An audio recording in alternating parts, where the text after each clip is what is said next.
Vous écoutez Radio Equinox, la chaîne du peuple.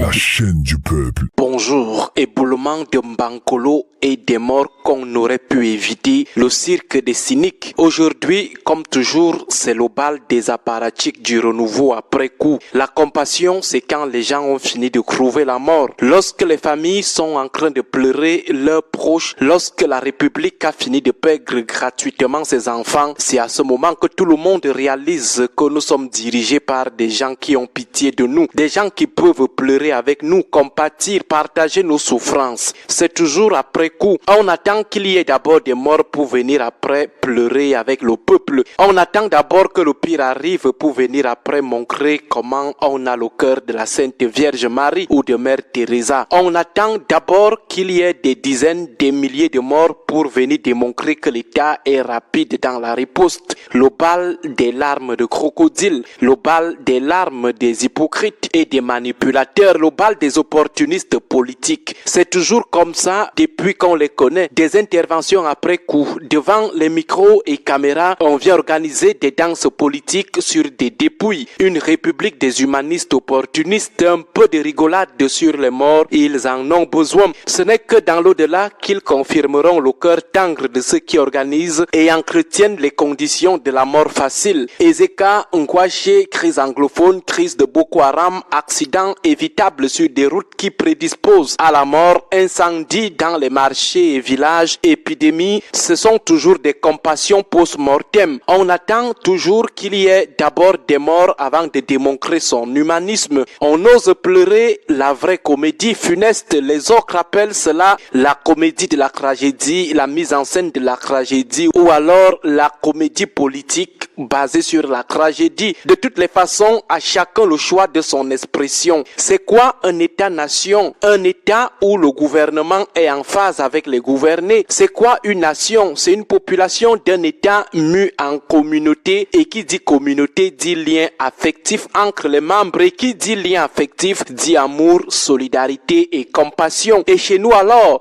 on attend le pire pour venir exprimer amour, solidarité et compassion. Vous mettez des gens dans des conditions d'une mort facile et banale. Vous contraignez les gens à faire face à des conditions d'une mort facile et banale. Vous laissez les gens flirter avec les conditions d'une mort banale. Mais après, on vient pleurer à chaudes larmes. On dirait qu'on n'a pas vu le drame venir. On dirait qu'on n'est en rien responsable ou coupable. Même pas prendre la parole ou le bic un jour pour dénoncer les mauvaises conditions de vie de ces populations. Même pas l'expression d'une once de compassion à leur endroit pour les réconforter psychologiquement. Même pas un geste pour démontrer à ces gens que vous luttez pour leur accès facile aux meilleures conditions de vie. Mais dès qu'on entend que les mauvaises conditions de vie les ont emportés, qu'elles ont eu raison de on court cugna faire photos et vidéos pour disparaître après et attendre le prochain drame qui va s'abattre sur eux et revenir encore faire des pas de danse macabres sur leur tombe, parfois sur leurs dépouilles. Quelle est cette république qui n'a pas pitié des gens lorsqu'ils sont en danger? Quelle est cette république qui ne sait se manifester que lorsque le danger vous a déjà avalé? La politique de la tragédie, l'instrumentalisation politique des tragédies, l'instrumentalisation politique de la souffrance, les usages politiques des tragédies. Ne voit-on pas les choses arriver? Et lorsqu'on voit ces choses arriver, qu'est-ce qu'on fait? On reste dans sa bulle, on boit du champagne, du pécrus en marmonnant le biakatbona la Terbo.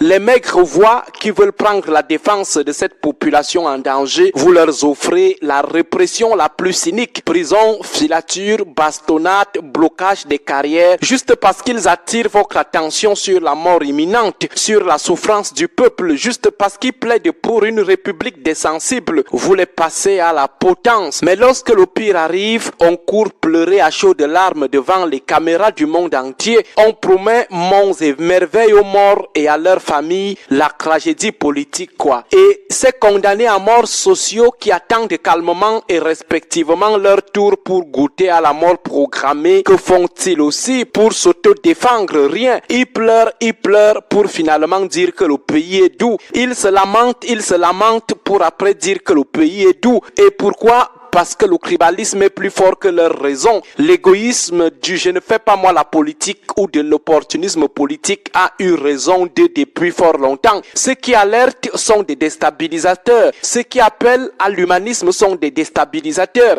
Ceux qui essayent de prendre leur défense face aux cyniques sont taxés d'apprentis sorciers. Mbankolo, c'est quoi même? N'est-ce pas seulement quelques dizaines de morts? Est-ce que c'est alors la première fois que le pays connaît ce genre de grammes? Le Cameroun est-il le premier pays à accumuler tant de grammes? Le Nicaragua avait connu ce type d'éboulement en 1639, le Paraguay en 1822, le Vietnam en 655. Donc, ne faites pas comme si c'était si grave. Le pays ne va pas quand même s'arrêter à cause de ça. Arrêtez de tout grammatiser. Ce n'est que quelques morts. Voilà ce que ceux qui pleuraient hier, leurs associés et le peuple qui attend son tour imminent nous diront. Au suivant, bonne journée à tous. Radio Equinox 93 FM, la chaîne du peuple. 93 FM, la chaîne du peuple. La chaîne du peuple. Déclaration sur le drame de Bankomo à Yaoundé à la suite des éboulements consécutifs à des pluies importantes. C'est avec le cœur meurtrier que j'ai appris la survenue le dimanche 8 octobre 2023 en soirée d'un éboulement qui a causé plusieurs morts, des blessés et de nombreux disparus. Au nom des militants et sympathisants du mouvement pour la renaissance du Cameroun et en mon nom propre, j'adresse mes condoléances les plus attristées aux familles des personnes décédées. Je souhaite un prompt rétablissement aux blessés et aux personnes hospitalisées. À toute la famille si durement éprouvée, à toutes les personnes en détresse, j'exprime ma totale solidarité ainsi que celle des militants et sympathisants du mouvement pour la renaissance du Cameroun. Que toute la chaîne de secours en action reçoive ici mes encouragements et mes soutiens. J'ai une pensée pour les femmes et les hommes engagés dans les opérations de secours. Le drame de Bankolo vient remettre sur la table la question lancinante de l'aménagement du territoire et celui de l'aménagement urbain en particulier. Combien de drames liés à l'absence de rationalisation de la gestion de l'espace urbain faudra-t-il pour que le pouvoir comprenne que gérer, c'est prévoir? J'appelle le gouvernement à mobiliser d'urgence les moyens financiers conséquents pour venir effectivement en aide aux sinistrés. C'est l'occasion pour moi de lui rappeler que les anciennes victimes des différentes catastrophes similaires attendent toujours les aides financières annoncées officiellement en leur temps. J'en appelle à la solidarité nationale et à la générosité des Camerounais pour appuyer les efforts attendus de l'État. Fait à Yaoundé le 9 octobre 2023, le président national Maurice Kamto.